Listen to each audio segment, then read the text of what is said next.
Okay, bore da, members. Welcome to the meeting of the Fire Authority. Can we start off with apologies for absence, please? Dr. Louise Brown, Councillor Hodgins and Sally Chapman. Thank you ever so much. Number 2, declaration of interest. Chairman, can I just, Councillor Jarvie here. Yes. I'm sorry, but I will have to leave the meeting at some stage. We've got a blocked sewer outside my house, and I'm waiting for Welsh Water to come. And when they come, I have to go and help them. So I think that's very important to sort that out, definitely, yes. Apologise in advance for that. Sorry. That's okay, thank you ever so much. Okay, so item number 2, declarations of interest. I will read it out. Members of the Fire Authority reminded that their personal responsibility to declare both orally and in writing any personal or prejudicial interest in respect of matters contained in this agenda in accordance with the provisions of the Local Government Act 2000, the Fire and Rescue Authority Standing Orders and the Members' Code. Okay, members, any declarations of interest? Nope, thank you ever so much. I go on to Chairman's announcements now. You'll have to bear with me on this one. It's quite a long one. On the weekend of the 17th, 18th of September, teams from our service competed at the Festival of Rescue 2021, which is hosted by Tyne and Weir and Rescue Service. In total, we had 3 teams competing in the Extraction Challenge, 1 team in the Rope Rescue Challenge, and 1 team competing in the Water Rescue. Once again, all teams competed with a commitment and dedication and represented our service with the utmost professionalism. Our trophy hall included winners of the Extraction Challenge, Best Incident Commander, 3rd Best Medic, winners of the Rope Rescue Challenge, Best Incident Commander in the Rope, Best Medic in the Rope, Best Technical Team. We had 2nd in the Trauma Challenge and we had 3rd in the Heavy Rescue Challenge. I'd like to thank the Chief for keeping us all informed of the success, and congratulations to all team members of dedication and commitment and excellence, and the professional, and all of you are fantastic ambassadors for our service. And I still truly say, I think we are the best service in Wales, not just South Wales. I just could say that, sorry. On Monday, the 20th of September, we had 24 whole-time trainee firefighters who joined us. These trainees have performed extremely well and get to the stage of their chosen career. But a hard 13-week training programme awaits to ensure they're equipped and ready to serve our communities professionally with all about safety. With many COVID restrictions being lifted, I'm hopeful I'll be able to hold a passing out parade for our trainees and their families and Fire Authority members present. I will ask the officers to keep us well updated on these plans for everyone. On Thursday the 9th of September, we hosted the Deputy Minister, Hannah Blythen. Tudor was unable to attend, so I attended with the Chief. At this visit, the Deputy Minister gained an insight into the service's journey in tackling wildfires, including the change in tactics, knowledge and equipment, as well as the extensive partnership working between the Service, Natural Resources Wales, local authorities, landowners and the police. But the Deputy Minister also met our 4 firefighters that were deployed to Greece as part of the NFCC response to the UK's assistance. Members will receive local and national media coverage of deployment, as well as updates from our Chief. Our team's skills, knowledge and experience was well recognised by others during this deployment, and all 4 were welcomed in addition to the 21-strong personal team. So 21-person strong team that were deployed for approximately 10 days. I'd like to pass my sincere thanks to Craig, Dean and Ross and Chris for your commitment in ensuring others are the time of need. Regretfully, our Deputy Chief Officer, Sally Chapman, remains on sick leave, and I'm sure members will join me wishing her a speedy recovery. Following discussions with the Chief, who has been taking regular contact with Sally, I can confirm that Sally's management role is temporarily being covered by Geraint Thomas, and Richard Prendergast has now been temporarily promoted to cover the role as the Deputy. I'd like to thank them both for stepping into the role and doing the service for us. Members, you will see the reports of the military assistance being provided to the Welsh Ambulance Service and pressure on the NHS mounts. You will also be familiar with the support of our firefighters provided to the first waves of the pandemic. At the last Fire Authority meeting, we were advised by the Chief that our support at the time was stood down by WAST. I can now inform members that this support recommenced several weeks ago and the service has returned to providing support to the ambulance service once again. Thank you, members. Okay, so we go on to item number 4 to receive the minutes of... Could we do the roll call? Oh, sorry, I'm sorry. So we do the roll call now. I forgot that. Say, Sarah, yes, yeah. Okay, so we'll just do a very quick roll call now. Councillor Hodgins has given their apologies. Councillor Shaw. Present, thank you. Thank you. Councillor White. Present. Thank you. Tudor hasn't joined us yet. Colin Ellsbury. I'm here. Oh, thank you. Councillor Hussey. Present. Lovely. Councillor Ali. Present. Lovely. Councillor Ibrahim. Councillor Lister. Councillor Norton. Present. Thank you. Councillor Williams. Present, Sarah. Thank you. Councillor Colbrand.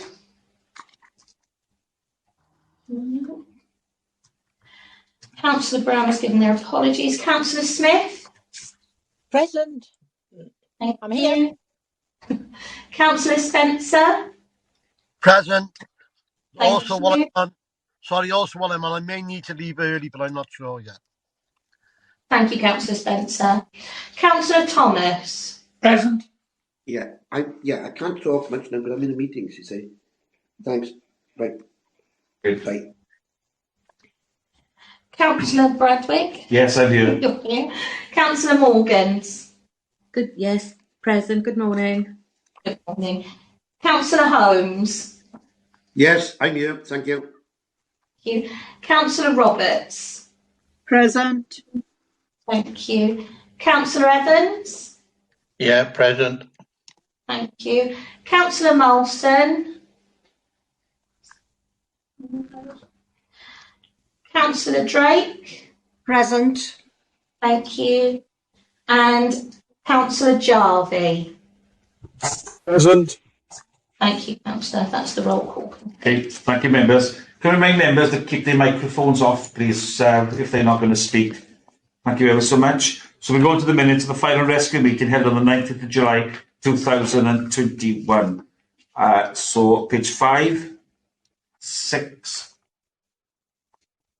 7, 8, 9, 10, 11 and 12.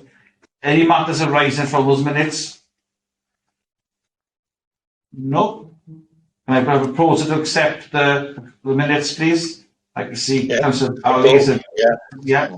Okay, thank you ever so much for that.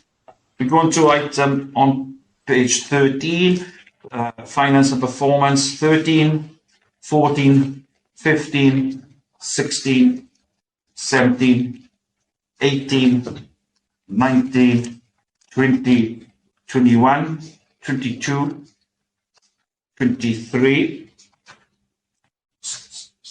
Steve, happy with those minutes? Propose that, yeah, if I can propose that, as everybody's happy. Yes. Everybody happy with those? Second. Okay, thank you so much for that. On page 25, so 25, 26, 27, 28, 29. Steve again, happy with those? Is everybody happy with that? We have the one part we have got questions for, yeah. Yes. Thank you, Chair. Yes, I'm happy. Okay, thank you ever so much. Okay, then we go on to item number 6, report. There's update of actions. It's missing a bullet point, so it's not very easy to see. Updates for actions, yeah. Page 31. Yep. I was reading that, Chair. Yeah, I was going on. Yep. Okay. Yeah, in terms of the first action on the paper, there is the acquisition of land for the new fire station at the New Inn site. As said in the update, the initial surveys have been carried out on the site. We undertook further, more detailed, intrusive surveys. We had a report back from the consultants which set out some of the ground conditions on the site. Everything seems favourable. We have made recommendations as to the type of foundations we should use, and the sort of location within the site for the potential fire station. So it's now progressing, and with our legal advisors now to push ahead to make the formal offer to purchase the site. So Okay, thank you so much. the next action then is around the proposed new terms of reference for the Scrutiny Committee. That's on the agenda. Obviously, went to the Fire Authority at the end of the last municipal year, and it's now on the agenda for the Scrutiny Committee on October the 11th. So it'll be discussed there, and then following decisions made there, it'll go through the FAPM Committee and the HR and Equalities Committee, and then go back to the Fire Authority to ratify the proposals. The only other actions really, if I can ask Alison to come in on the firefighter pensions. Yeah, thanks, Gareth. So in terms of progress on these two, just to give the members assurance that we have communicated the outcome of the decision made by Fire Authority on immediate detriment in July. And we are now working towards moving our internal resource, so that we've got a dedicated pensions officer leading this piece of work for us. So far, we've had one individual put in a request to retire under the immediate detriment arrangements. But we will continue to monitor this, as we will our establishment numbers. Okay, thank you all for that. Steve, you want to come in? Yeah, I needed to declare an interest now because we've spoken about the new site. It's in my borough, and I'm also on the planning. So just to make a declaration, if you would, please. Okay, thank you ever so much. Sorry, Chair. Yes, here we have an update on 5610. Members took a paper which was from the Minister's fire advisor regarding the Grenfell thematic review that he conducted. We're about 6 months through that, so we'll bring a paper to the December meeting on progress, and then hopefully early next year, certainly by the end of spring, we hope that we'll be able to conclude all the recommendations that were made. And we're not a million miles from that, but we'll bring an update paper to December meeting, if that's okay. That's brilliant. Thank you ever so much for that. Excellent. Okay, so we're on to item agenda number 6, starts on page 33, and on 35, Rich, over to you. I'm looking around, he's in the other room. Sorry. Thanks, Chair. Good morning, members. Nice to see you all. Hopefully by now you'll be conversant with the format within this report. Obviously, this 12 months from 2020 to 21 has been a different period for all of us, seeing some quite seismic change in how we structure and deliver our services with the COVID pandemic. In terms of health and safety, we've seen that the number of RIDDOR, that's reports of injuries, diseases and dangerous occurrences, increased from 7 to 10, but it's below the long-term average for us as a service. We've done incredibly well with only 46 accidents reported across the service. Bearing in mind we're an emergency service and go to some very hazardous environments, and we have 51 sites and almost 2,000 staff. That's an excellent return. Shows a real positive health and safety culture. We started a number of years ago reviewing and recording the number of days lost due to injuries, and this has increased in the last year, generally due to some soft tissue damage with individuals having injuries to their lower limbs. So sometimes your tendons and things can take longer to heal than an actual break. On the good news, the number of near-miss reports has increased from 26 to 44.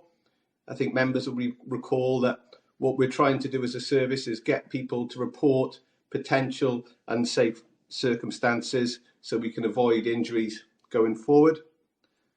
During COVID, again, we managed to do all the workplace inspections across 51 sites, which is excellent. And we've maintained really good engagement with our representative bodies, specifically the Fire Brigades Union, have been really proactive and positive in working with us as a management team during these very difficult times. You'll see within the report, I've also included a pamphlet on the project undertaken during COVID, because we have had to change the way we operate. Unlike lots of organisations, we couldn't really let all our staff work from home. So we've had to have COVID secure environments for them. We've had to change the way we carry out some of our operational functions, going around in appliances with masks, etc. New cleaning regimes and cleaning products within the service. But I think through that 12 months, we've all pulled together really well, all staff within the service, and we haven't seen any discontinuation in our emergency service, which is really good. So I'll open up now for questions from members before going to the recommendations. Well, thanks, Rich, for that report. It's nice to see we are in any misses because at the end of the day, we need to know what they are. So, anybody, Steve? Yeah, just to say, I'd like to thank the staff because it's a very, very informative report. It's given clear guidelines during our COVID epidemic, and it's a pleasurable read to show that we are participating and looking after the welfare of our staff. Yeah. Great. Thank you, Steve. Rod? Yes, thank you. I'd like to echo Steve's words. It is a very, very good report. Thank you very much. Could I just query the total days lost? Even if you take the 355 days off this year's column, it still leaves an average of about 700 days on there, which is substantially more than last year, but seems to be an average of making an average of about 700 days lost over the last 4 or 5 years. Would you like to comment on that? Yeah, I think that's probably due to, as I said, tendon soft tissue damage rather than breaks. Obviously, as a service, we've got quite large vehicles. When people step out, they sometimes can injure their lower limbs, such as ankles. We've had one which was a fracture walking across a drill yard, which resulted in itself to 300 days lost. So what we get is a cumulative impact of a couple of minor things which take a long time to heal, add into that overall figure. Because what I felt was, as a service, we would try and manage a number of accidents. And when we look at the number of accidents against other services, we can see these are incredibly low. So if we look at page 17 in the report, compared to an all Wales comparison, when we're the size of the other two services, we're extremely low in terms of injuries, and particularly rear-door injuries, which could include breaks, sprains, or absence from work for 7 days. So sometimes what we could find is 1 or 2 individuals having an injury that takes a long time to heal can really impact on that figure. Yeah, that's really where I was coming from, Richard. If you take the 355 days out, it says in the text for the total days lost, it still leaves around about 700 days, which over the last 5 years seems to be an average. So was last year's 342 days lost the oddity rather than this year's? Yeah, I think last year when I gave you this report, I said this was the year for me to retire, having it down as low as 342, because I never, in truth, expected to get anywhere near that figure again. That was really an exceptional performance. Obviously, one of the other things to bear in mind is where people do have injuries that require NHS assistance to make them well again, such as what we could have with requiring like knee surgery and things. There's obviously been a knock-on effect in the healthcare system. Absolutely. So while we have a wonderful support from our occupational health and we have funding to try and fast-track some of that, I guess that might play part in the prolonged period of people being off and having rehabilitation as well. Excellent. All right, Richard, thank you very much for your answer. Bill, you want to come in? Yeah, it's just going to cement Councillor Shaw's query really with the stats on page 45 with 2 RIDO reportable injuries over 355 days. So 50% of your 700 days are taken by 2 individuals which are off long-term sick. So 350 remaining days across a staff cohort of just short of 2,000 people, I think is a good result, particularly the environment in which you work in, which is a complex and challenging environment, let alone the COVID backdrop as well. So yeah, I think absolutely right, and I think page 44 cements your observation and to page 42 as well. Yeah, David. Yeah. Cheers, Chair. Thank you. A very good report, and it's nice to see you are looking after our staff, as they say. But going forward, as we know, we're relaxing the rules on COVID, and we'll open up the service to some of the initiatives that we used to do before COVID. So I'm just wondering, really, what kind of supports are still in place, and what kind of measures are in place to protect our staff, but also in regards to the cadets as well.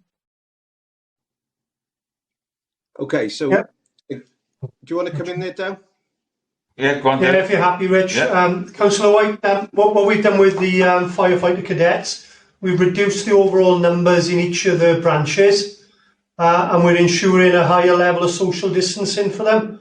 So we have half the number of firefighter cadets to take into account current regulations and best practice. So that's the main measure we've done. But realising as well, it's really important to start running these events as well. So we're running them, but in a reduced capacity. Good, yeah. Rich, you want to come in the other part of it? Which was what, sorry? But the other stuff with COVID. Yeah, so the other staff, we've got obviously 51 sites. This has been quite challenging for us as a service, and perhaps one of the biggest successes we've had is within our training environment. Unlike most fire and rescue services in the UK, a lot of them have stopped the training of staff or really dialed back on it to avoid the potential of people catching COVID. With our training partners Babcock's and with Cardiff Gate, we've been able to keep up to speed with that to a large degree, which is an incredible achievement, one that I'm very proud of. But what it's meant is we're going forward, we're not having to play major catch-up on training. So that's positive. But if you look at the second report, in terms of the things that have been taken in place with regards to risk assessment training, provision of personal protective equipment, changing working practices, I think all of these together and a greater awareness of COVID and what that means has enabled us as a service to maintain our continuity of service delivery through this period. I think what we'll see with restrictions within society being reduced and the children back at school now is we'll obviously have, I believe, a greater instance of community transmission. But what we've said as a service is because we were in quite a positive position before, we're not going to change our approach at the moment. So we want to see what happens in the schools, what happens in society with large sporting events, large concerts, and we're going to maintain some of the principles we've operated during COVID to try and ensure that the workplace is secure. We obviously keep a close eye on the stats and the numbers of people within the workplace, but our staff have been absolutely fantastic and very responsible in how they've operated through this time. So I'm fairly confident that we can go forward and see what happens now during the autumn. Cheers, thank you both. Thank you for your answers. Any other member wish to speak on this item? Yes, Mark? Yeah. Can't hear you. Nope, still can't hear you, Mark. No. That, yes, now we can, yeah. No? Okay, thanks. Yeah. Oh, yes, we can now, yes. Yeah, okay. Yeah, sorry. Just going back to near misses, and we've seen a rise to 44 in the year. Really, I used to work in the steel industry where near misses used to be a big thing, and 44 is still a small number. I think we really need to speak to our staff and tell them how important it is for near misses. And you know, I think this could be a lot higher, and it could be a lot beneficial to the service. Yeah. Okay, thanks, Mark. That's brilliant, excellent. Yeah, I totally agree with that. And again, on the 17 of my report, where you see North Wales being up to nearly 200 near misses and us down at 44, it certainly echoes my view, and it's something I'm working with rep bodies to do it, to try and increase that number and change that culture. Yeah. And we have introduced what's it called? Confidential type near miss reporting, where people don't have to actually put their name to it, to try and remove all the barriers we can. But we'll continue to push on this item, I think. Can I also come back, please, Chair? When I was in the steel industry, we had a reporting procedure which was called positive safety behaviours. Now, if they could report something which is positive, this can also work alongside near misses.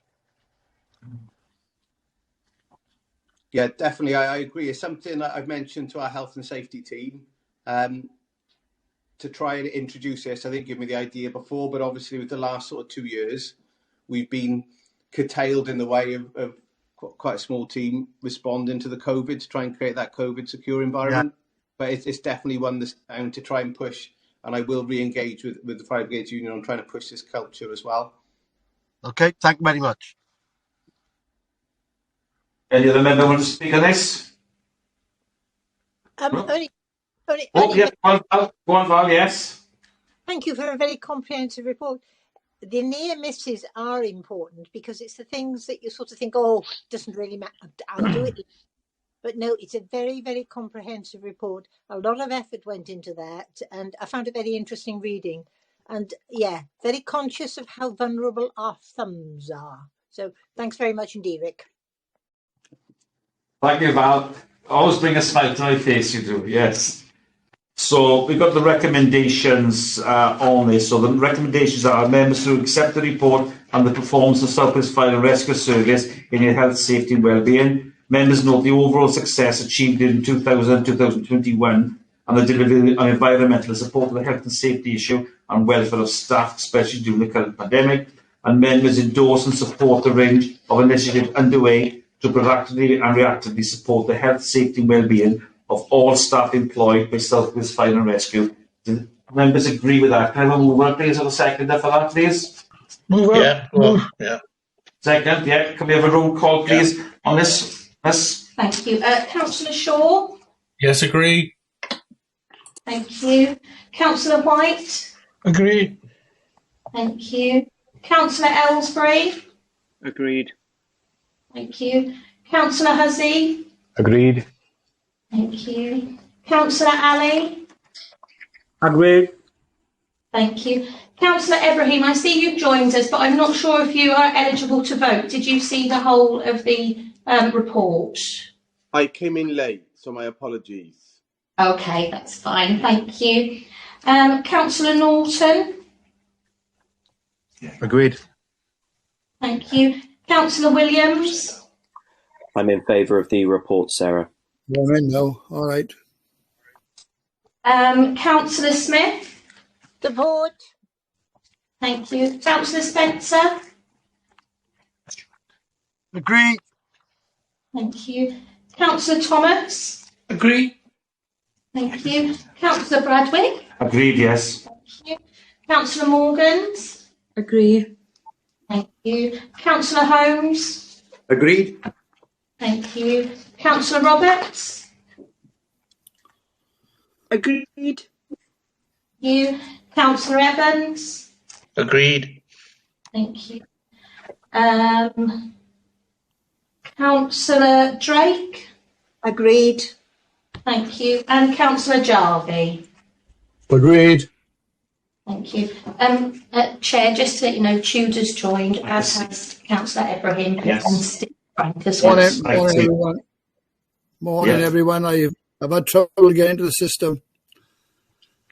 Good morning, everyone. Morning. Morning. Morning, Chairman. Morning, Jude. Nice to see you. Thanks. Okay, then. So we go on page 81, item 6.2, the end of life of operation equipment. Rich, that's you. That's me again. Thanks, Chair. So members will recall a number of years ago, we changed the scheme of delegations with regards to disposing of end-of-life equipment. One of the challenges we've got is what we do with our kit when it reaches end of life. And I think members are of the view that we should use this to the greater good of the public in developing nations to provide kit they wouldn't otherwise be able to get, rather than use landfill or any unethical disposal routes. Obviously, COVID has affected everything, and I mean everything. So Fire Aid, who we would normally dispose of our equipment through, have been inactive during the period of COVID because some of the complexities with having people in work, decontaminating kit, etc. So rather than leave a lot of this kit or send it to landfill, we were able to to speak with Fire Aid and speak to some of their subsidiary providers, such as the International Fire and Rescue Association, Florian, and the Scottish Emergency Rescue Association. So in item 2.1, there's a list and breakdown of all the kit we've donated in the past 12 months.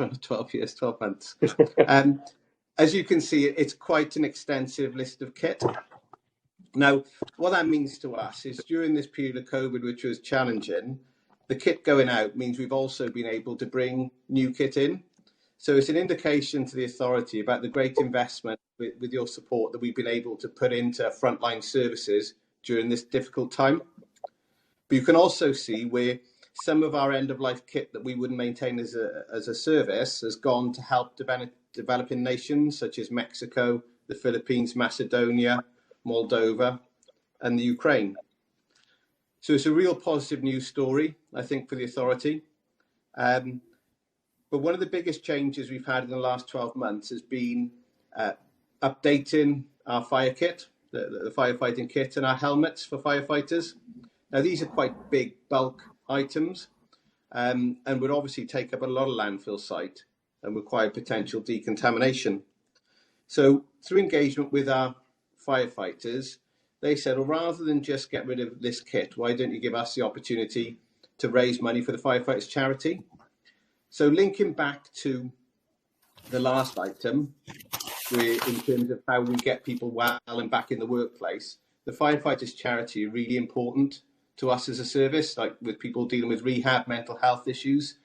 And obviously, like lots of charities, during the last 2 years with COVID, they've had a real difficulty in raising funds.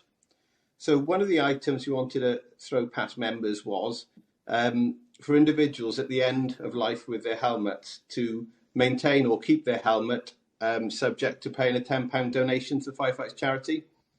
That would seem to be a positive thing because we wouldn't have to send the helmets to landfill. It was positive because it would raise well-needed funds for the Firefighters Charity and be seen to tie into our 25th anniversary as a service. So one of the key things within the report is for members to approve this for the donation of income received from disposal of helmets to the Firefighters Charity. I think that's a positive thing, but that's obviously for members to give that direction on that. One of the other things we're having to do at the moment, you probably all see in the news about fuel shortage, supply chain shortages. So whereas in the past, society has worked on a just-in-time procurement, so people keep the stocks they need. One of the challenges we're seeing is with COVID, with Brexit, with the blocking up of one of the key trade routes as well. Sometimes our kit that we need is taking longer to come than we would expect. So an example of this being fire kit. So with our disposal schedule, managing in this way has enabled us to maintain a greater stock within service, which should ensure that we don't fall short of key stocks. So that's as much as I want to say really on disposal of kit. But the recommendations, hand it back over to the chair. Okay, so thank you, Rich, for that. Anybody like to speak on this item? Steve? Yeah, if I could have 2 helmets and put the money in towards the charity, is that possible? Yeah, I probably, if members are happy with this, I'd probably encourage all members, if they want a helmet, to do that. The money's going to good causes, and it's a positive thing, story back to the service and to the environment too. Yeah, thanks. Yeah, Saeed, yeah? Just want to say, I think it's a really good idea, and I do support the concept, and I think it's fantastic. However, I think it would be also good to link up with some of the charities who have been involved for quite a number of years, and I'd like to kind of suggest some of the countries that we been in contact with in Cardiff Council, if they can help in any way. Rich? Yeah, that's fine. I know I've had Somalia, maybe people over. Chair, Yeah, Dilwar, do you want to provide an update on that one? Yes, Richie. I'm as Syed highlighted in past. I have before the COVID, we had a delegation from Somaliland as well, and we like to see something to be myself and Syed to be move on this project, please, in future. Yeah, we're fully supportive. I think that the thing that we've said with regards to this is that with Fire Aid, they have the pipeline for lots of operational kit to go through. So subject to that being Richie, from last 2 years, I'm not getting very any good response from the Fire Aid. Probably we have to do an individual project, direct ourselves, and the community in Cardiff, myself, Syed, will meet the cost, because last almost 2.5 years, we're not getting anywhere with the Fire Aids. Can I say something, members? Can you let the officers finish before you jump in? Because I thought that was quite very unprofessional there at the moment. Rich, Sorry, Chair. Yeah. Sorry, Chair. Rich? Yeah, I'm more than happy to support a bid for equipment. I think that members as the authority determined through the scheme of delegations that they would use Fire Aid. So if you are having trouble linking to Fire Aid, more than happy to assist with that.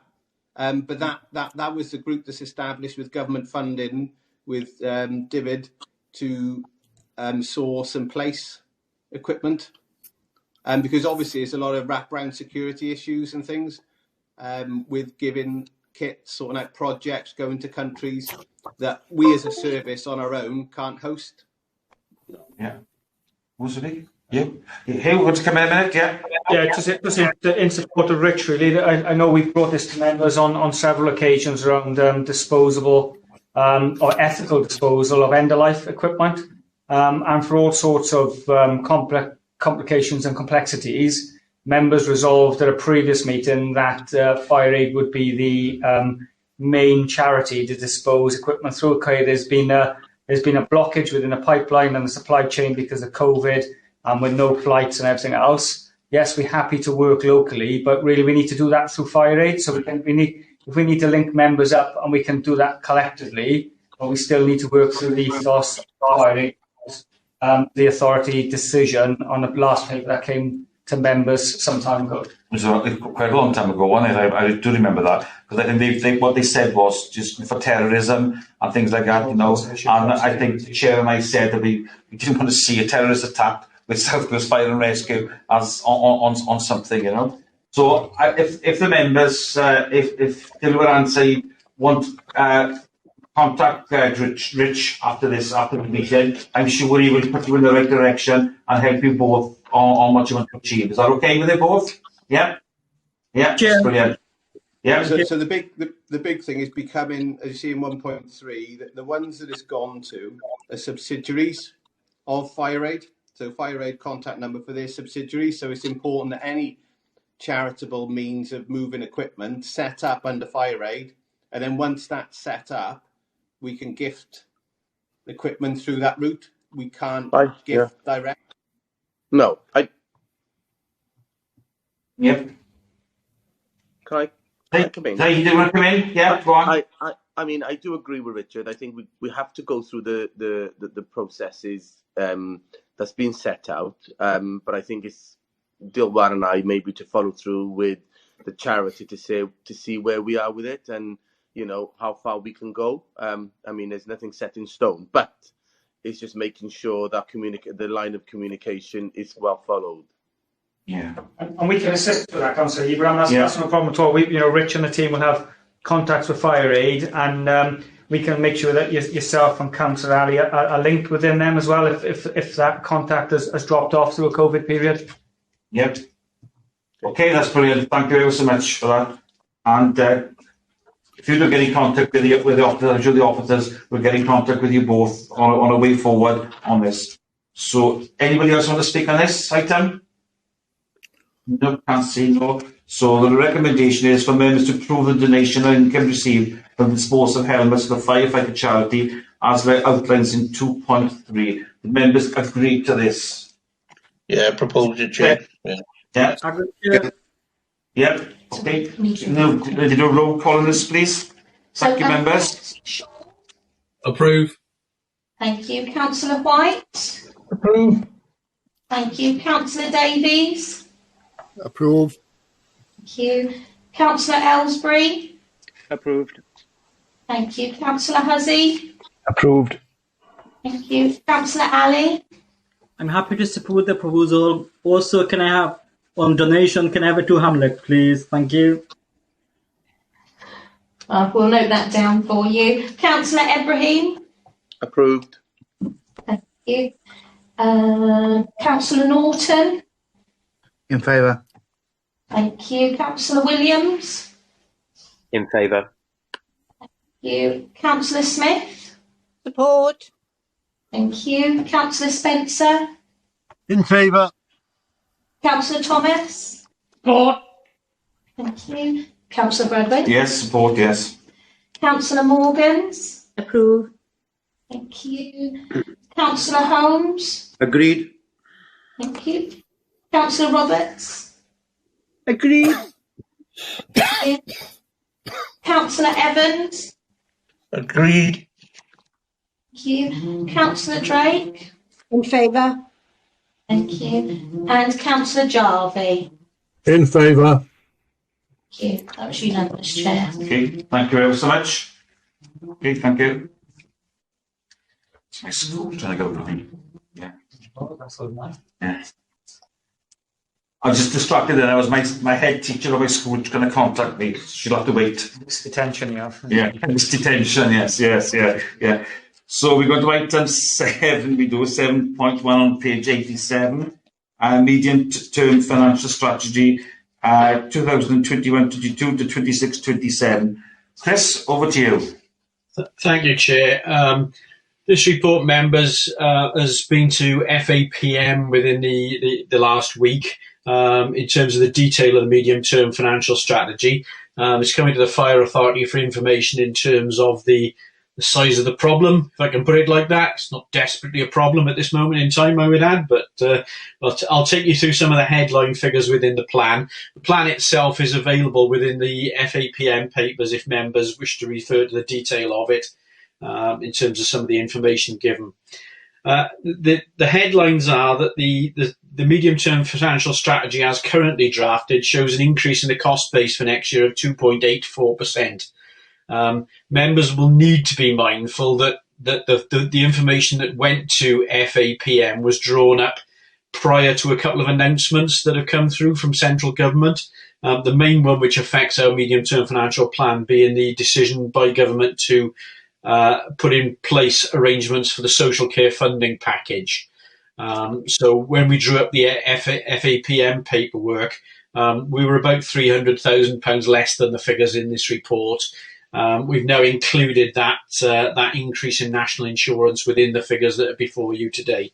So the indication is a cost-based increase of 2.84% next year, including that assumption. And then for the rest of the plan period, over a 5-year period, an average of around 2% increase per annum. I would stress to members, before I take you through any of the detail, that I'm not asking for a decision on budget today. So this is just preparatory work heading towards December's draft budget. So this is for information only at this point in time. I'm sure members are fully aware now of the background to the medium-term financial planning process. Clearly, we draw up a medium-term financial plan looking over a number of years.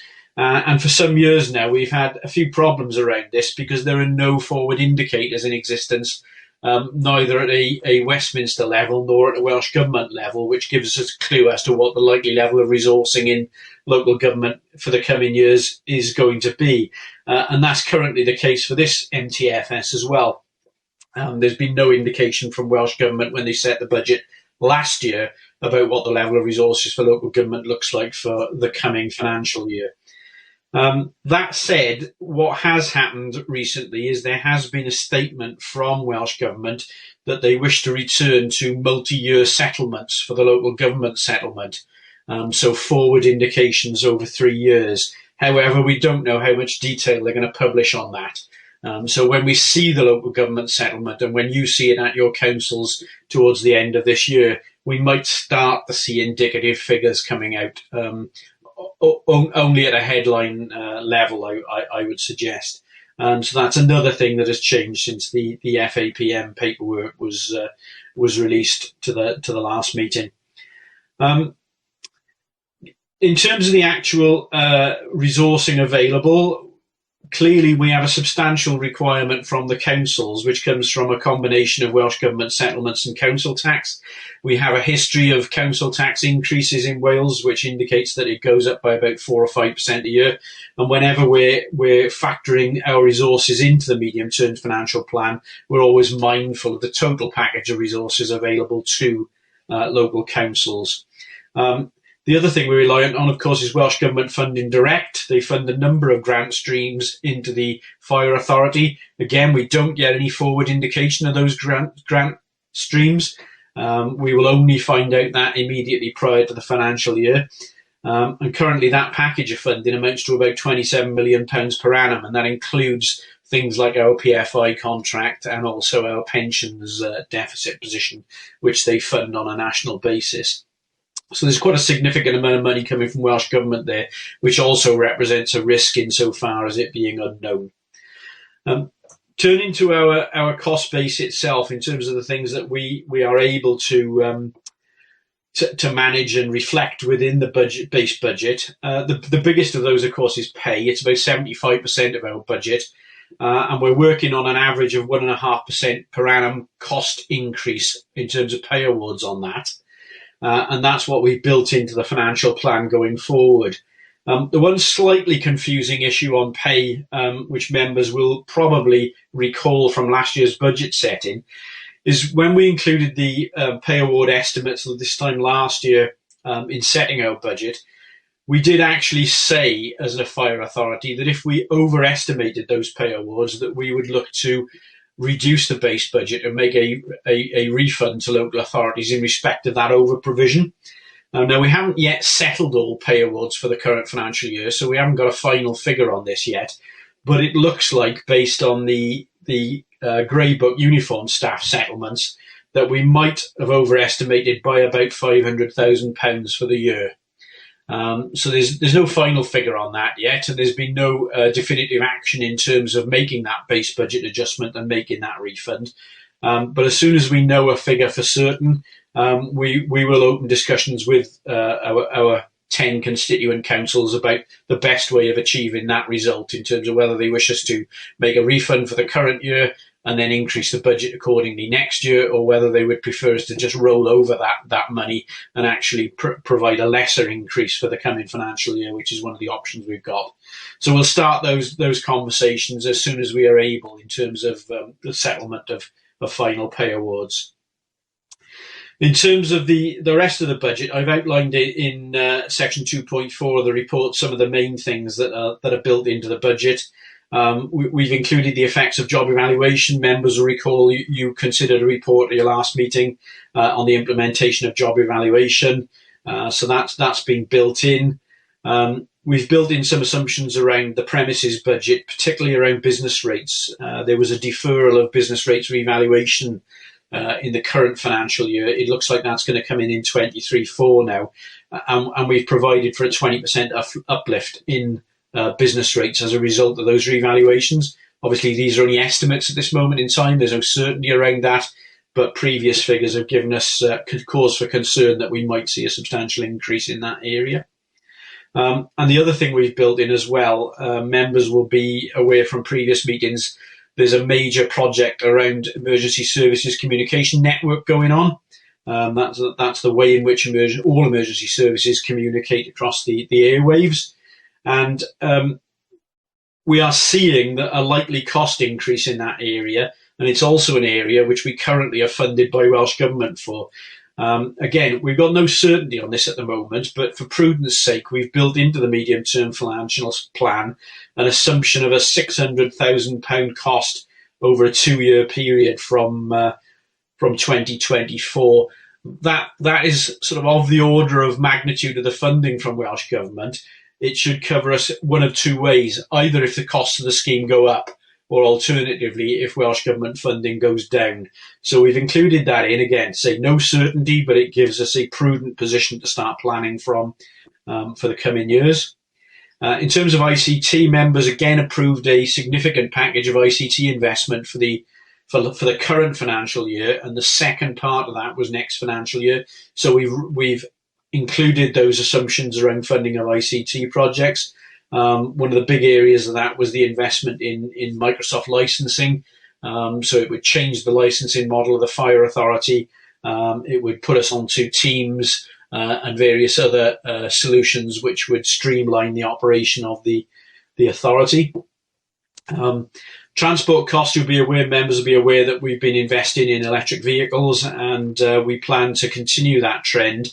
And whilst there's no substantial increase in transport costs as a result of this budget, what we're hoping is the investment in greener technologies and cleaner technologies will be able to offset some of the cost increases that we will see in that area.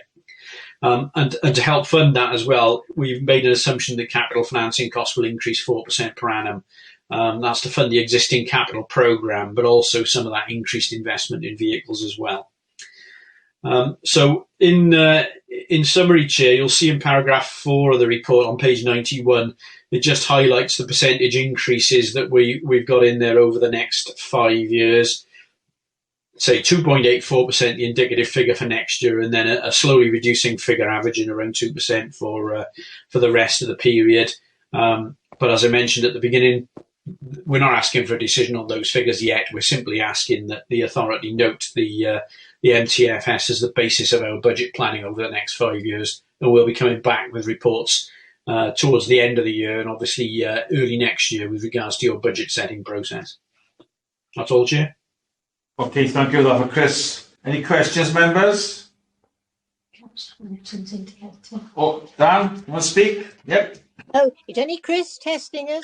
I think the finance asset and performance management is the 20th. Not 23rd. In the background papers, it's only the date was the 20th. Spot on, Val. Thank you very much. Just seen that. No, you were testing. Come on. Dan, you want to say something? Yeah, thank you, Chair, and thank you, Chris.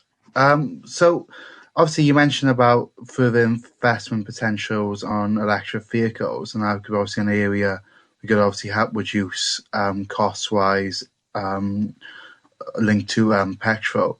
Would that be something potentially the authority could look at increasing and pushing forward their plans and doing more of that sooner? Particularly, obviously, looking at other reports, borrowing costs are so low at the moment. Yes, Councillor Norton. I mean, I think it's an ongoing piece of work, both from the point of view of the budget, but also from the point of view of our carbon reduction plans and policies as well. So it's a kind of an ongoing thing that we will be looking at. In terms of the discussion around the operational appliances, I think we've had this discussion before. It's quite difficult to actually do much around the operational appliances at the moment because of the technology to actually electrify those sorts of vehicles. But that's, again, a kind of discussion point about retiring older vehicles and getting in new, cleaner diesel technology as well, in tandem to the electrification of the fleet where we can. Rod? Yeah, thank you, Chair, and thank you, Chris. As usual, a very good report. I just wondered what influence the auditor's report, the Corporate Resilient Report for South Wales Fire and Rescue Authority, played on your report. So it's, on the whole, very supportive and very positive, but there are some issues like falling reserves and underspends on capital programmes. Could you comment on those, please? Yes, we are actually doing some work at the moment, Councillor Shaw, and this will be coming forward towards the end of the year. There is a new financial management code around sustainability, which we're currently looking at to adopt as an authority. You'll probably have seen lots of commentary in the press recently around local authorities and their sustainability and use of reserves and those sorts of things. And the financial management code really is about addressing those types of issues. We don't think we have any major concerns on that front at this moment in time. the level of reserves that we have in place are adequate, and we are not relying on reserves on a year-on-year basis to actually fund the revenue budget. So that's a kind of key positive there. So I don't have any concerns on that front. And in terms of our sort of capital programme, yes, there has been a trend to underspend, and we will be looking at that again in terms of our processes to establish the reasons for that, or whether we need to set different expectations around our capital programme delivery. In a sense, delays to capital programme, whilst operationally not good, they obviously have a positive financial impact in the sense that we are delaying spend, but that's not something we want to positively do. We obviously want to look to get that more accurate and more reflective of what our aspirations are in terms of the renewal and replacement of our assets. So yes, those things are on our agenda, and we will be bringing reports as the year goes on to address some of those issues. Thank you, Chris. Anyone else want to speak on this item? No, I can't see any hands. So, okay, so just the recommendations are that the Fire Authority notes the report on the basis for next year's budget of planning. Okay, thank you, members, for that. On to Second and move that. Oh, yes. Can we second and move for that? Yeah, sorry. Yeah. Yeah, I'll second that. Yeah. Yeah.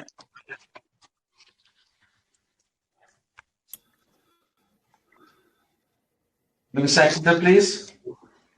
Move. Second. I did second it, yeah. Okay, thank you ever so much.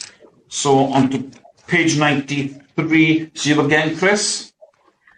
Thank you, Chair. Yes, members, this is the third and final of each annual cycle's Treasury Management Report. So this is looking back at last year's outturn, the final report in respect of 2021.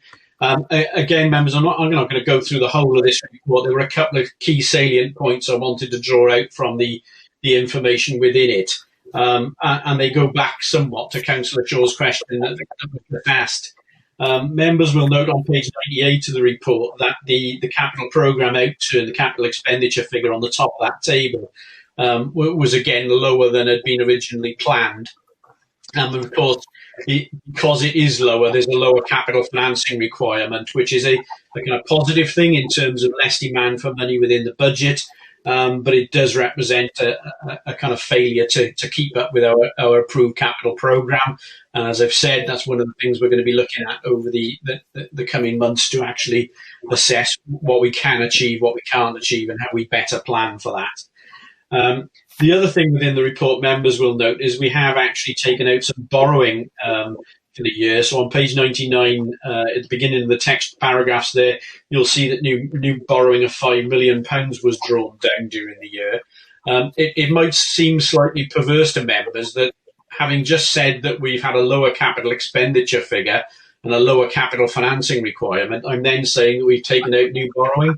And the simple reason for that is that we don't just take out borrowing to fund capital expenditure, new capital expenditure. We also take out borrowing to replace existing loans that are maturing. So part of that requirement to borrow is to actually replace loans that have matured during the year as well.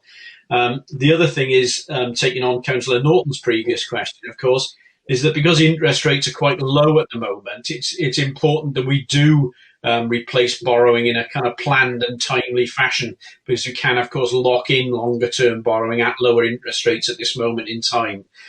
So it's not necessarily a bad thing that we are actually replacing borrowing at this moment in time. Other than that, Chair, all the indicators are sort of in accordance with the planned Treasury management indicators that you set at the beginning of the year.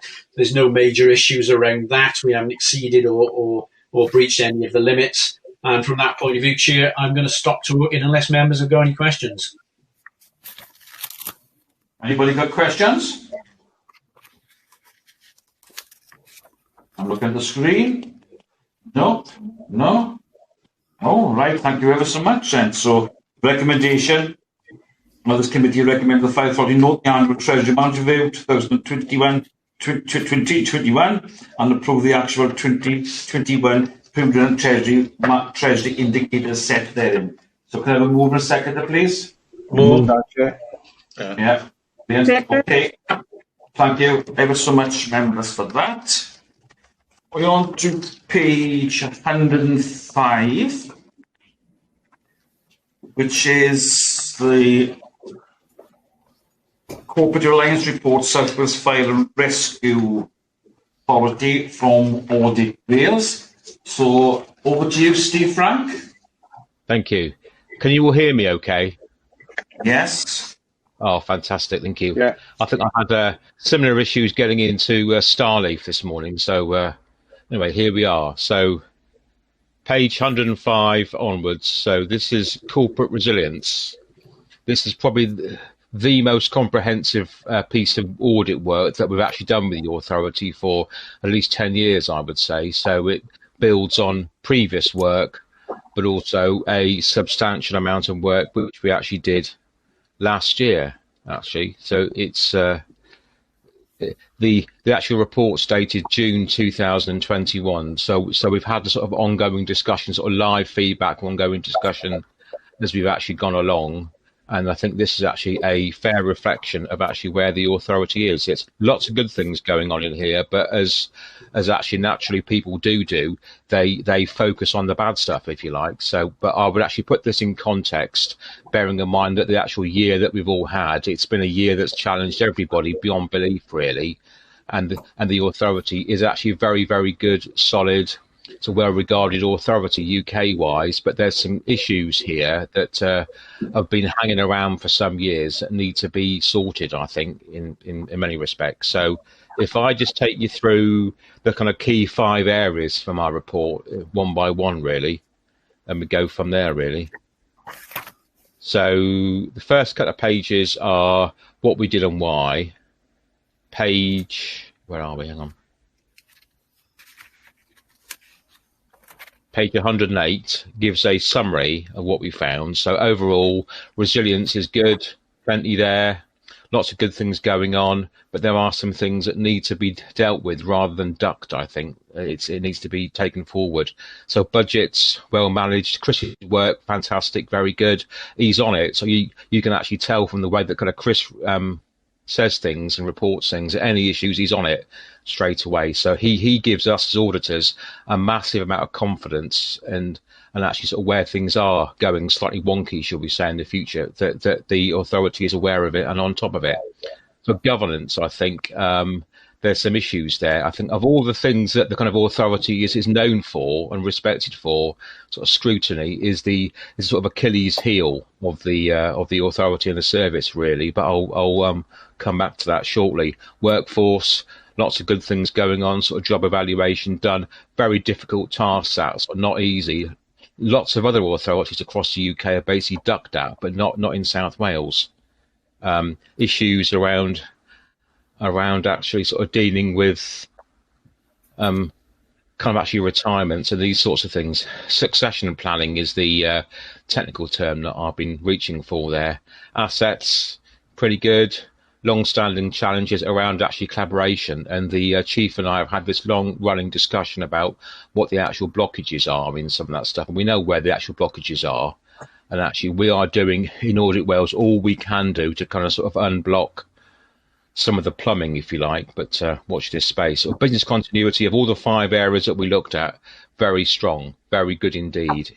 Nationally leading, I think, some of this stuff. So really good things going on. Of course, the sort of pandemic has been the sort of test of tests, really, on that. So come through that with pretty much with their flying colours, really. There's some proposals in there for improvement. So these are proposals for improvement. There is a slightly different legal definition for this than actually recommendations. So these are things that we will monitor over the next few years, really. So capital spending of the things that the actual sort of authority needs to get a grip on, really. Sort of scrutiny was the top one, I would say, needs to be sorted fairly sharpish. Capital spending is number 2, really, and you can see in there the next page on what that is, really. And I guess P2 is about thinking ahead, horizon scanning, if you like. What are the skills that we need in the future that will actually make our communities safer? And that's not necessarily about actually sending red fire engines out every time. There's different ways of making communities safer in the future. There we are. So before I crash into the detail, any any kind of sort of immediate response or any kind of observations so far before I get into some of the detail? No, I think you carry on, because I've got quite a few questions for you. But you carry on and finish your report, and then I think I've got quite a few questions, and some of our senior members of the Fire Authority got some questions as well for you. Excellent, So, good. Yeah. There's actually nothing worse than me sort of droning on in my sort of southwest sort of dulcet tones and absolutely stony silent tumbleweed at the end of this. So that's good. Bring it on. That's good. So resilience is good. Overall financial resilience. So Exhibit 2 talks about sort of budgets, very, very closely aligned. Some good budgetary control there. Page 111, reserves. Yes, so it's basically come down from being pretty substantial to much more manageable, realistic levels of reserves. This is something which actually Welsh Government have been very interested in, this level of reserves. Obviously, before they hand over any more cash, they actually want to know that the level of reserves are proportionate to the amount of spend. So we've given them lots of reassurance that it is. Exhibit 4, capital programme, significant room for improvement, I think, is the audit term I think I would use for that.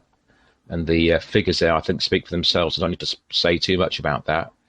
Now, page 112, sort of Exhibit 5, when we fed back to the other two fire and rescue authorities in Wales, this table here has probably caused more questions than any other, really. It's what it shows is so devolution's been good for Welsh fire and rescue authorities, really. So when you actually compare financial settlements with over the border, sort of the actual 3 Welsh fire and rescue authorities have fared sort of better than most, I think, or least worse, I think would probably a phrase I would use, really. The actual the blue bars in Exhibit 5, what I've actually done there, I've actually used a deflator, which in simple terms, that means £100 10 years ago is actually worth less than £100 now because of the kind of impact of inflation and these sorts of things. But even when you actually match that up, South Wales Fire and Rescue Authority has done okay, really.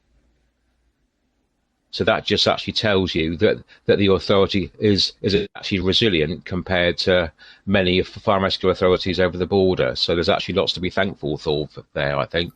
Medium-term financial strategy, very good. Lots of realistic assumptions. Again, I've actually been through Chris's papers again this morning.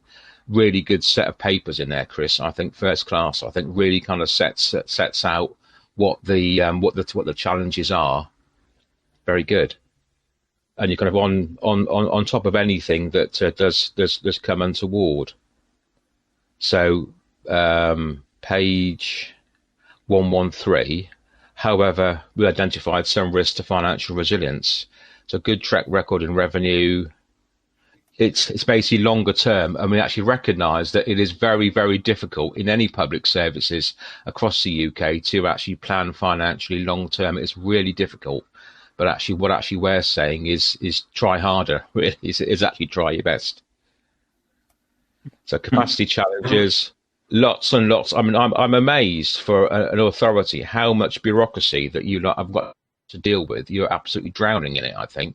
I mean, I just basically counted how many actions are in your strategic plan, 93 operating procedures. I can go on and on and on and on. How many things that I've spent endless evenings counting out policies, procedures. Bit of a sad so-and-so, really. I am, aren't I? But the actual amount of bureaucracy which you have is unbelievable. I think it's really stifling sort of innovation, I think, in the authority. The last bullet point there, sort of engaging with public services boards. I mean, it's interesting. I mean, I did a calculation about how much senior management time was actually spent dealing with these sorts of things. That's actually my figure that I came up with. I basically stopped at 173,000. I could have gone on and on how much you actually get for dealing with partnerships and collaborations. So whilst that's a good thing in itself, if you're not getting anything back from that, why are you doing it? So page 114. Governance, again, this is the real sort of Achilles heel of the authority, really. It's when you speak to stakeholders and partners, you know, in Wales and outside of Wales. So it's actually well regarded service, you know, strong leadership, first-class officers, fantastic performance management frameworks, all these sorts of things, really, really well regarded. When it comes to kind of scrutiny, you're not well regarded on that, unfortunately. So it's something that there is something that needs to be done there to really have a step change in that. A classic example is actually what I heard earlier. So Chris's report about the changes on medium-term financial strategy. Why was there no more debate about that? I was absolutely quite shocked, actually, to be honest with you. There's some big changes from the kind of scrutiny that was happened a few weeks ago. I would have expected members to be a bit more questioning, provoking, these sorts of things, really. But anyway, there we go. So. Can I stop you there a second? I find that remark, I don't know what word to use. We have got a finance committee, and I know Councillor Steve Evans is in charge of that. I'm just going to read that. We debated this. I think that remark, excuse me, Steve, a minute. I think that remark you said there, can you hear me? I can hear you now. So you were talking over each other. So yeah, I can hear you now. If you talk individually, yeah. Well, I leave it to that. No, okay. I just don't like the remark you said about us not challenging, because we do challenge. I can assure you of that. I leave it at that. Steve, do you want to say something? Can we get any further? Yeah, these reports were brought in front of the FAPM, and we discussed this at great length. And if you look at the minutes, you will see we discussed anything that any members wanted to challenge was challenged on the day. So we have challenged it in another format on another committee. Okay. I'm not seeing it. I'm not seeing it, unfortunately. So we actually may have to agree to actually disagree on that. I'm just not seeing that level of challenge, that inquiry, that kind of thing. But I can give you lots more examples on that. But let's actually move on, really. I think part of it could be the way that some of the actual committee reports are constructed, because when you read some of the minutes of some of those meetings, first of all, it actually doesn't say what the actual conclusion of those challenges or discussions are, and then what the kind of action is moving forward, really. It's so when I read these things, I just ask, well, so what? So we've had a discussion, so what, really? And that's meant to be a kind of a healthy provocation back to you, rather than a kind of flippant remark, really. So good. So lots of good things about BMIS in there as well. So page 116, resilient workforce. Yeah, lots of good things going on in there. We can see how the actual job evaluation was done. Very, very professional, very, very good. The people strategy, sort of well constructed reports, strategies linked with the medium-term financial strategy. A very strong can-do culture is a thread that runs through all of that, really. Lots of really positive things. The kind of IIP award, first class, well done, very good. That's not meant to sound patronising, by the way. It's sort of first class piece of work, really. A massive reduction in sickness absence as well. Very good. All the recruitment exercises carried on. Volunteering, excellent schemes. UK leading scheme, I think, on volunteering. Very, very good indeed. So on the actual flip side of that, succession planning is something that everybody struggles with. It's with the kind of pension rule changes. Lots of these issues are basically outside of your control to a certain extent, but there is a job of work to do, 2, 3, 4, 5 years time, really. The on-call duty system, that's a problem that everybody struggles with currently. In saying that, sort of availability has never been as high, I think. It's probably fair to say. It's there's lots of actually good things going on there, but it is an issue that lots of folks have actually tried different ways of actually trying to actually recruit and also retain on-call firefighters. It's not easy, and there's no silver bullet with this, I think, really. So that's that overall. Very good stuff on workforce planning. Assets, it's all pretty good stuff in there. 16 onwards, lots of really good things going on. It's basically working with the partners is actually not always easy, really.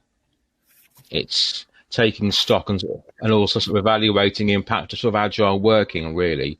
So what does that mean, really, to a certain extent? And the kind of last section is on business continuity planning, really. No real issues there, really strong, well-tested exercise, lots of good things going on. False alarms, AFAs, is something which we've actually picked up previously. So I think it's 43% of all fire and rescue service response activity is through AFAs. So it's something that if you're after efficiencies, this is one area that I would focus on. And then basically last one, sort of involving younger people in their own safety information, really. So how I would summarise that report is lots of really good things going on, but there's some things that need to be sorted, I think, to kind of sort of really sort of drive improvement forward. But a good, let's actually put this in perspective. Good, solid, well-led service, lots of really good things going on. There's some things there that have been hanging around for some years, I think, that need to be resolved, I think.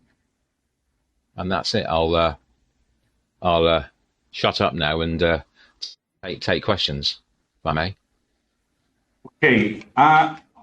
Well, I'll kick off. I've read the report I've read it about 5 or 6 times to make sure what I got is stuck in my head.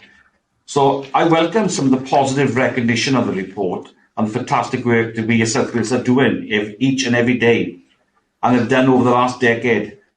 The report, however, I think detracts from the positive areas and is written in a very negative fashion and raises areas for improvement without any clarification, sufficient examples to compare against as best practice. So I think, if you're going to say that you should give examples of X, Y, and Z and whatever. I'd also come on to another one I got here. The fire cover review is not up to date. The work was complete.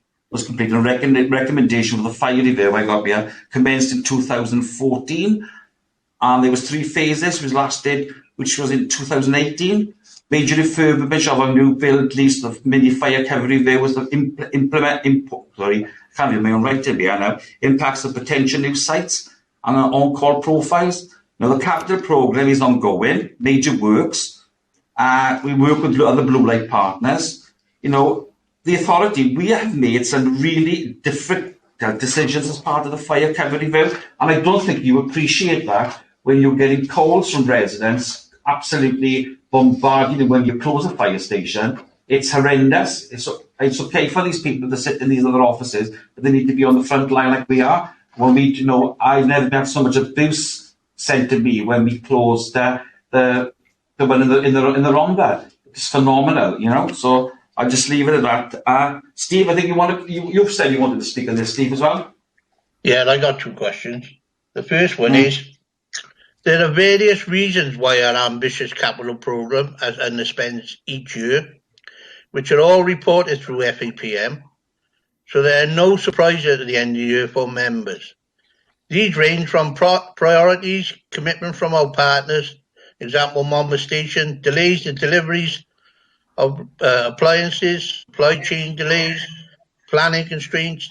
These factors are very often completely outside of our control. We have also noticed other Welsh fire and rescue services have had their corporate resilience reports published. However, there is no detail or proposal for improvement for their performance against their capital programme. Why is there inconsistency in their reporting measures? That's the first part of the one question. I've got the other one. And then on budget cycles from Welsh Government, they're dictated by Welsh Government. Therefore, it is unfair to criticise us working within these parameters.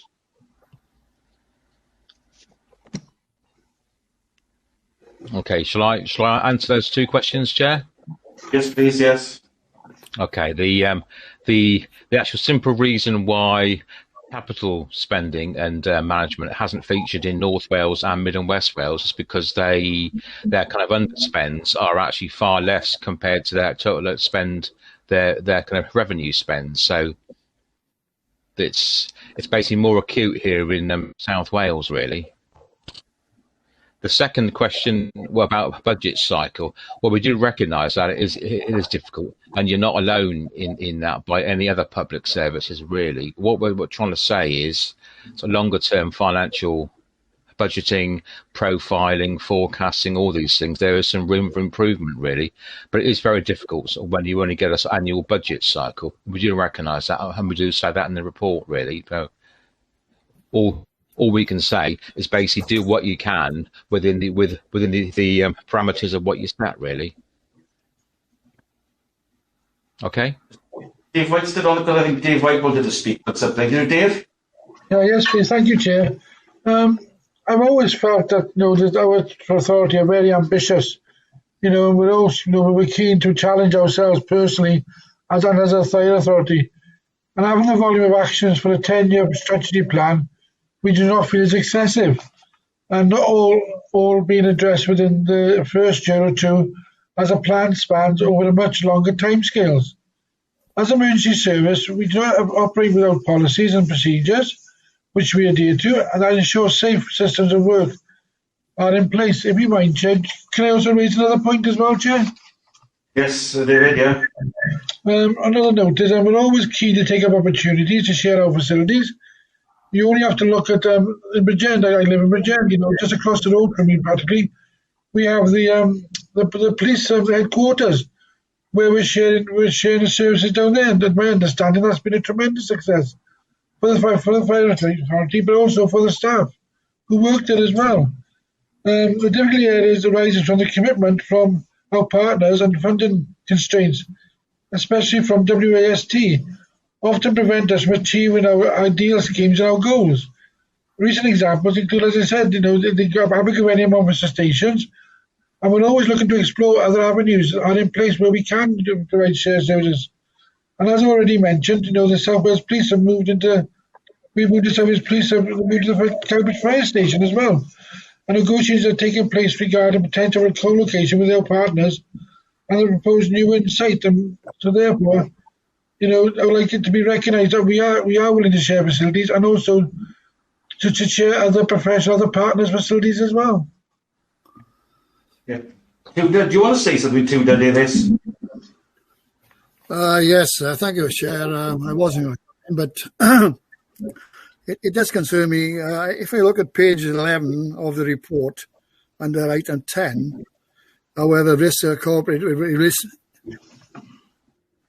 If you can look at that paragraph there, I find it absolutely amazing that I read a report, and I've been the chair and you're the vice chair for nearly 10 years, and I think it's the first time we've had a criticism about the performance of our members at meetings.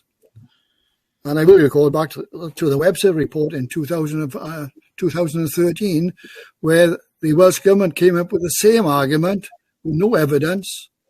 And when we met the minister, they accepted the fact that they didn't have the backup to support that. And in this report, it got two examples. 28th of January 2019 and 15th of March 2021. But as far as I'm concerned, at any meetings, usually you've got a heavy program. Other meetings, you haven't got a heavy program. And members are satisfied, really, on the agenda that they don't feel they've got to ask questions. So why have you picked on two meetings? In my experience of 10 years as chairman, never ever questioned before.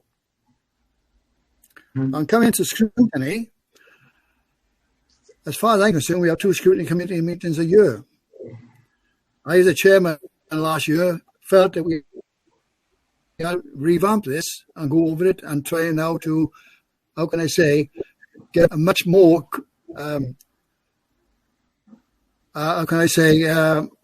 questionable scrutiny committee. And we went into that.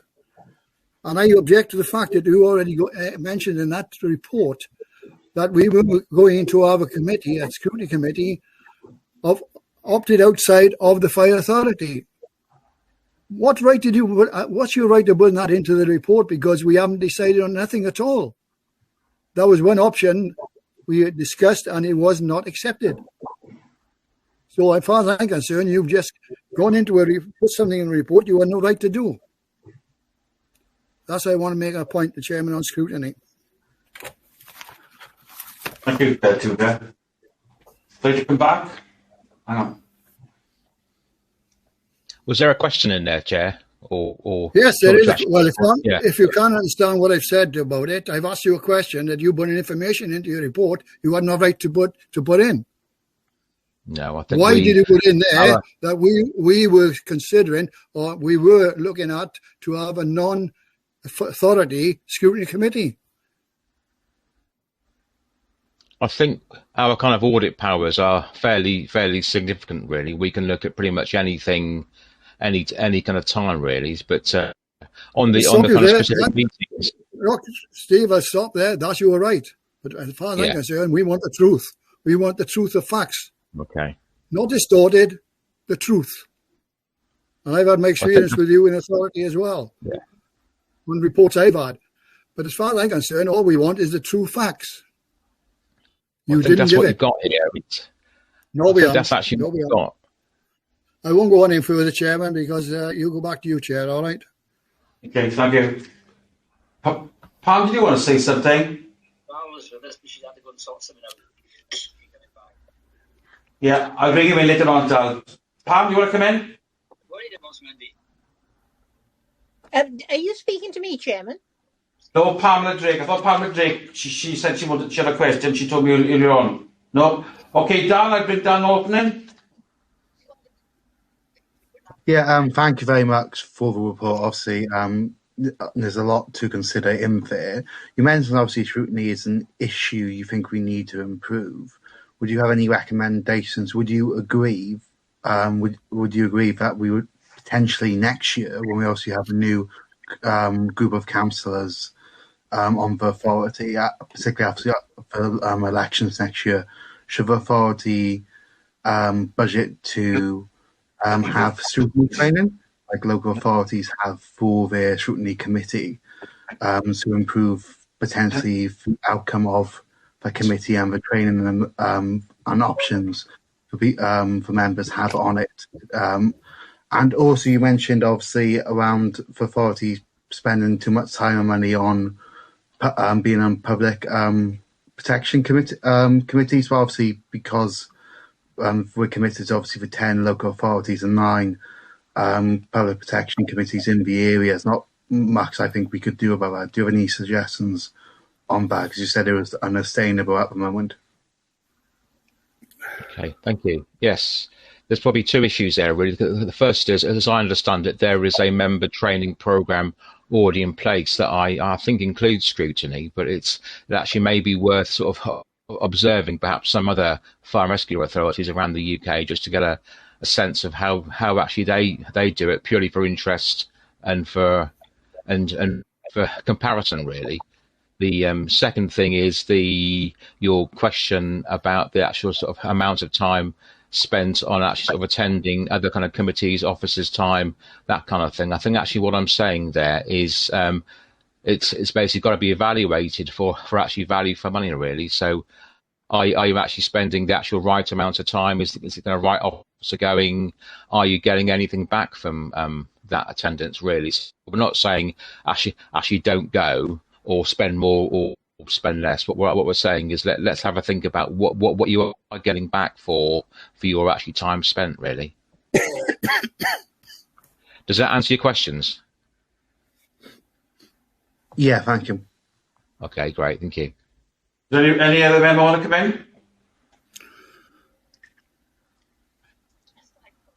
Another member? Val? Yes, Val? Just very briefly, I thought it was a very encouraging report, actually. It's going along very nicely. And let's be honest, gentlemen, ladies, there is an acceptance within the authority that we need to look at how we actually do scrutinise, and it's something that's an ongoing thing that does need addressing. We need to get more out of our scrutiny. So I can accept criticism, gentlemen. We know that we have an issue. We are trying to address it. I think Councillor Dan saying, have you got any recommendations as to how we could do it better? Okay, look at what other fire authorities are doing. So the fire cover review, the reference to the slippage with capital, yeah, we are rather held to hostage by some authorities, not least my own. well, not my own, no, it's not my authority. The police and the ambulance folks, for years, the site in Monmouth has been available. So there, yes, that's one issue and another one. But yes, looking at our performance with property, there has been slippage over the years, and we should have been questioning why. So I thought it was a good report. Yeah, then it came to a little bit of a blip, didn't it, gents? But thank you. Chairman, I have a domestic crisis. I'm sorry, I have to go, and I wish you a good meeting. Thank you very much. Bye. I totally appreciate that, Val. Totally. Did anybody else want to come in? Hey, do you want to say something? Thanks, Jay. Just from a context perspective, I think, and Steve, you're absolutely right. We would focus on the areas for improvement. I wouldn't say the negativity in the report, but the areas for improvement. That is always going to be our mantra here, and I guess that underlies the ambition that we've got, that members have, and as authority, and as we have as officers as well. Policies and procedures. Yes, we have got a lot, but I believe they provide to good governance. They ensure that we comply with legislative requirements, certainly around sort of GDPR and issues like that. But also because of the complexities of the working environment in which we operate, many of the procedures that you state are our safe systems of work because of the working environment that we have as a service. I think picking up the partnership point that yourself and Councillor Norton had a conversation on, regrettably, with the legislation that we've got within Wales, which I do think is groundbreaking, particularly the Wellbeing and Future Generations Act, and certainly underpins how we operate as a service around early intervention, prevention and education. And I know we lead in a way there, and that drives really good performance, but not just good performance for the service, but it drives safer communities for all our citizens as well. We are actually statutory partners within those, so we can only reflect the partnership environment in which is created through the Wellbeing and Future Generations Act, and therefore the PSBs. It does actually state that the statutory partners are myself as a chief officer and the chair of the authority as well. So the most senior leadership appointed and elected needs to be at the PSBs for them to be a cohort as well. It is changing. The partnership landscape is changing. We have as partners that have a wider geographical span than our local authorities have been pushing at this boundary since the Act came in, and we have made some significant move with the first Gwent PSB inaugural meeting on Friday. So the officer time, myself and the chair, will be reduced through a single PSB, but we still have the requirement for local partnerships as well through the Crime and Disorder Act and CSPs, as you will be familiar with. So we do need to be connected through our partners in lots of different avenues as well. And then picking up your issue around unwanted fire signals and AFAs, as it's termed. Efficiency and effectiveness, yes. Economy, no, because all of our staff are salaried, not like any other fire and rescue service across the UK. There is absolutely no increase in costs for us in staff costs. But yes, we do drive at reducing the number of unwanted fire signals and false alarms that we have. Many of them would be coming in good faith from our at-risk premises, particularly healthcare and etc. And we do have good working relationships with our health board. So we do look and we do call challenge between appropriate times of the day. And we look to reduce road risk from our staff driving trucks to them. So we reduce the number of appliances that we send between certain times of the day. But let's not forget also the built environment since Grenfell. That is many at-risk buildings that we've got across South Wales that we thought was built to the building standards and the building code as it was. Tragically, since the Grenfell event, we found that we haven't, and therefore the significant operational risk that we would have and reputational risk that we would have as a service not attending an incident when we've got suitable and sufficient resources across South Wales, I think is a good mitigation, good mitigation to the unwanted fire signal standard and performance measure that we've got. But I'm happy to debate any of those points going forward. And Steve, thanks for the opportunity to put some context into the discussion this morning. Yeah, thank you.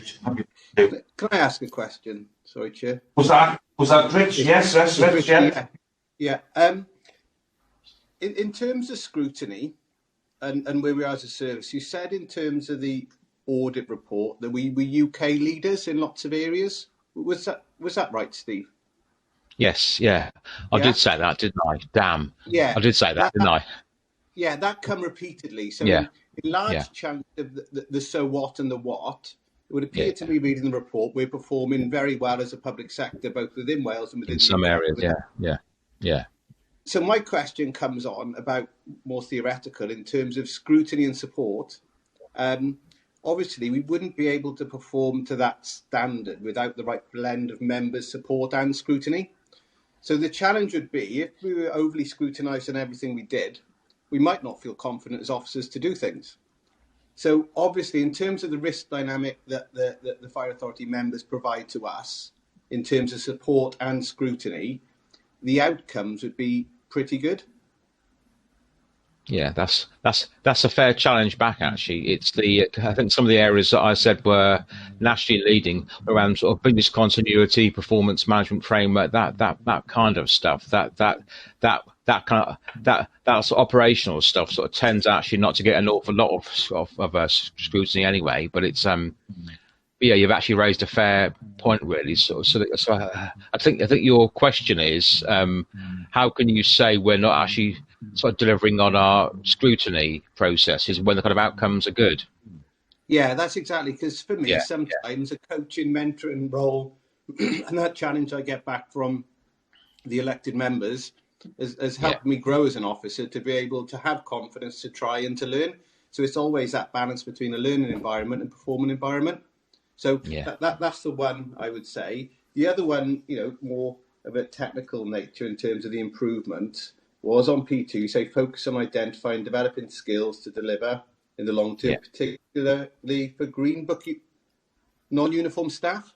And the reason I'd question that is because with 7 uniformed gold officers, 6 of it retirement age, that seems to me to be a bigger challenge than with the Green Book non-uniform, because if you look on the NFCC website for roles for uniformed, there's a big shortage across the UK, and a slight difference in terms of the Green Book staff where we can import from outside, from local authorities, for financial managers, HR, etc.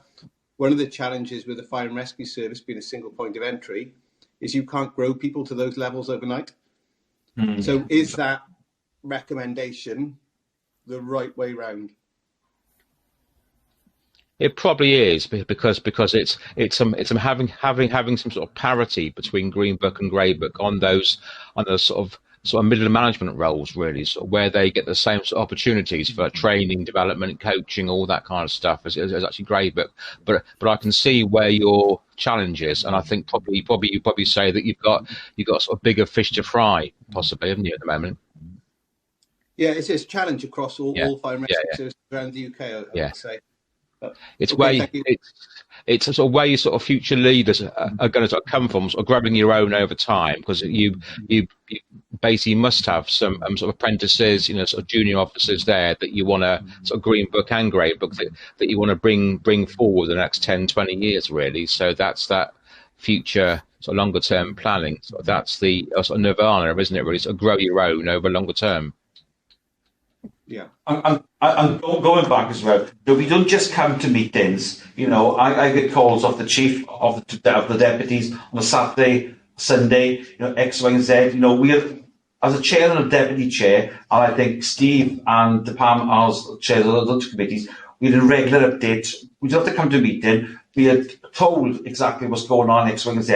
And I'm going to show you, I've had some quite heated conversations on the phone with the chief over some issues recently, So you don't see the other side of us as elected members. Could I also say, Steve, we're not afraid to challenge anything that comes in front of us. And we do. If we're not, if the answer's not there, fair dues to the staff, they'll come back and tell everybody the answer. Yeah. Okay. All I would say to that, though, and that's all fair points. If I was a member of the public, so looking outside, looking in, and I don't see evidence of that challenge and kind of conversation, what would I think? Well, I don't know. I know for a fact that I do challenge. Yes. I know you do, and that's fair. But it's And a basically. matter of fact, I think I get on their nerves sometimes, and I do really challenge on the most silliest. Yes, you laugh, yeah. And I do. I will challenge on the most silliest thing because I think that's wrong. X, Y, and Z. Until I get an explanation, and then I'm happy. You know, I've been the deputy chair now for 10 years. If it's been previous to that, I think then you could decide what was going on. Yeah. But now I think children myself, I think I speak for most members on this, not being political or whatever. They are excellent. They got some really outstanding members of this authority who challenge, and I genuinely mean that. Whatever political party they are, independent or what, they will challenge, and they will also challenge myself and Tudor. Okay, well that's good to hear. It's Dave, you want to come in, Dave? Right? Yeah, I'd like to ask Steve Frank a question, really. You're saying you're not picking up that we're not being challenged, right? And okay, we'll accept that point, okay? So what can we do to us to evidence that we are being challenging? Was demonstrating it in the meetings and also in the actual minutes in some public way. So as I said earlier, if I was a member of the public, so how would I know that my member was asking the right questions at the right time in the right way, as actually being recorded properly? So these are the sort of things. If you basically take it from your sort of public interest, so how are my members performing? Are they doing their job effectively? Really? And I can also show you as well that my leader for my council challenges me on a quarterly basis is what I'm doing on the fire authority, because he nominates me to become on the fire authority, and I feed back to my leader what I'm doing X, Y, and Z. And I can assure you, I get a really grilling off him when the money goes up for precinct. I bet, yeah. Yeah, I bet, yeah. Okay, no, I can get that. Go back in, Deputy Chair. So you say about being recording the minutes, so maybe there needs to be discussion, there's no disrespect to anybody who writes the minute or records the minutes, because, I always value the minutes that are sent out. Maybe that's something we have to take on board, we have to maybe do minutes differently. So what would you kind of think? Can you go a bit more in depth? Exactly how would you like to see the minutes written or presented, or?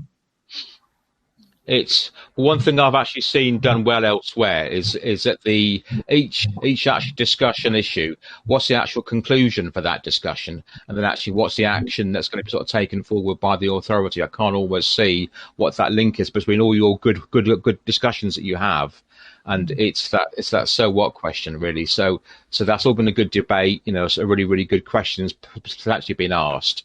So what's the actual conclusion of that discussion, and then what's the action taking forward, really? Okay. Cheers, Steve. Thank you. I remember my hand up for a while. No, Steve, I'll bring Joel in a minute. Joel? Thank you, Chair. I mean, I note Mr. Frank's observations at this meeting, and I also note the contents of his report. I'm mindful to disagree with the contents of aspects of his report, and I'd go as far to say find some of the aspects of the report an egregious slur on the members of the authority. I mean, I'm confident that we do scrutinise, and I'm rather disappointed with the Wales Audit Office that they are paying particular attention to 2 meetings out of numerous meetings that this authority holds with its officers, not only public meetings, but also private meetings. Chair, I'm mindful that I'm slightly weary of this item now. We're going round in circles. I note the contents. I disagree, but I propose that we move on. I totally agree. And thank you, Joel, for that. And I can assure you, Joel does really challenge us as well. Last question from Steve, and then we move on then. As you can see, by the way we challenge you today regarding the issues we don't agree with, this is what we do on normal committee meetings at the Fire Authority. So as you're aware, we're only treating you the same way we treat any other committee. That's fair enough. Okay, fair enough. Yeah. On the final point, can I ask a question? We've had the report, and I'm the deputy chair, Tim's the chair. Who can we reply to? Who's senior above you? So we can say, because I'm really concerned about you focusing on those 2 meetings, because who's above you, so we can go to put.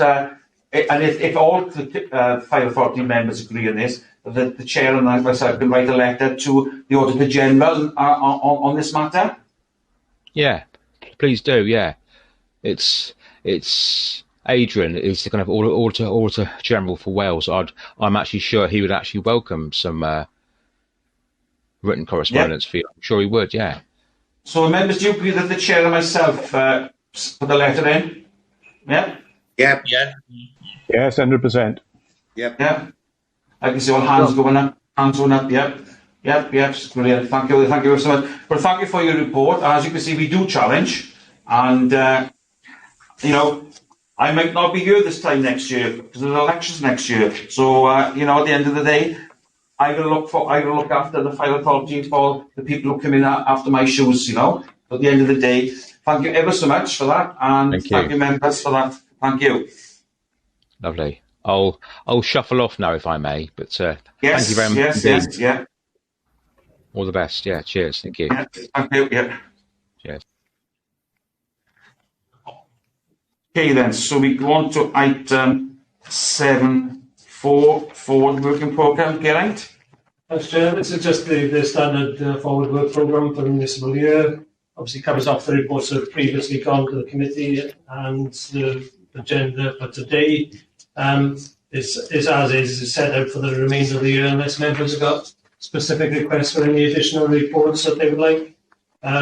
Obviously, unless you've got anything you'd like to raise today, but otherwise, by all means, send something through to me if you want to add reports for us to do within the official programme.